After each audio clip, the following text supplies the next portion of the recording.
কি ব্যাপার? তুই যে কোরআন শুনান পড়স না এরকম করে দিচ্ছস? হ্যাঁ, কোরআন পড়স না কিসের জন্য রে? আমি পড়ি না, আমি পড়ি না। কি পড়িস তুই? সারাদিন এরকম মোবাইল টিপিস মানে? দেখো তো, দেখো তো কোরআন সব শরীফের আবার শনিবার মানে তুই প্রতিদিন একবার করে কোরআন পড়বি? তুই কোরআন পড়া বন্ধ করে দিস? হ্যাঁ, খাওয়ার সময় তো বলিস না যে আমি খাবো না। হ্যাঁ, ঠিকই তো খাওয়ানটার সামনে পাইলে পরে কক কক কক কক করে খায় হালার। কি জন্য রে? হ্যাঁ, কেন কোরআন পড়িস না?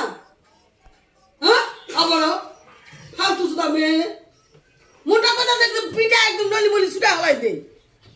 অসহ্য হয়ে গেছি আমি, একদম অসহ্য হয়ে গেছি। কিন্তু কোরআন না পড়ে তুই সারাদিন মোবাইল নিয়ে বসে থাকিস মানে কি জন্য? খাওয়াটা কোথা থেকে আসে সেটা চিন্তা করে দেখছিস তুই? একবার না একবার চিন্তা করে দেখছিস নাকি আমি খাওয়াটা কোথা থেকে তোর নিয়ে এসে দিচ্ছি? হ্যাঁ, দেশের যে পরিস্থিতি শুরু হয়ে গেছে তাতে মনে হয় যে একটা ডিম আমি এখন কিনতে আসে আমি 100 টাকা দে। এটা কি জাতিকানি কথা নাকি? সারা বছর আমি 100 টাকা কামাই করতে পারি না, সারাদিন বসে বসে মোবাইল টিপো আর তোমার কোনো হুঁশ নাই? হ্যাঁ, কি জানা রে?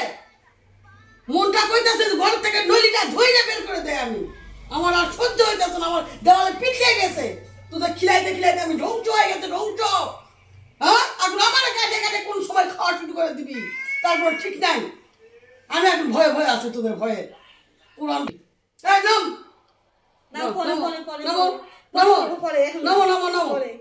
নামো, তুই নাম নামে ওঠ ওঠ উঠে উঠে উঠে গোসল কর যা, যা কোরআন শরীফ পড় যা, নাহলে আজকে আমি ভাত দিব না। আজকে তোর জন্য ভাত বন্ধ। যদি আজকে কোরআন শরীফ পড়িস তো ভাত পাবি, আর নামাজ পড়লে ভাত পাবি। আর যখন নামাজ না পড়িস, কোরআন শরীফ না পড়িস, তাহলে তুই ভাত পাবি না।